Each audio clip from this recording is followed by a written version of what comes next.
আসসালামু আলাইকুম, আমার পেজ থেকে স্বাগত। কি রান্না করছি দেখুন, ভেন্ডি ভাজি করবো চিংড়ি মাছ দিয়ে।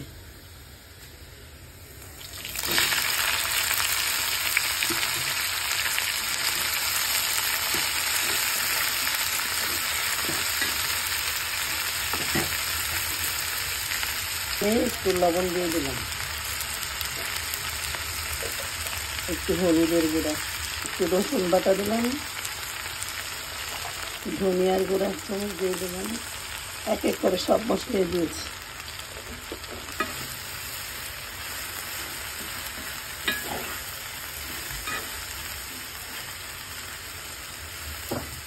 আমার শেষ, আমি বাটিতে নিয়ে নিলাম। দেখেন কত সুন্দর হয়েছে ভাজিটা। আবারও দেখা হবে নতুন কোনো কিছু নিয়ে। আসসালামু আলাইকুম, এতক্ষণ পর্যন্ত ভালো থাকুন।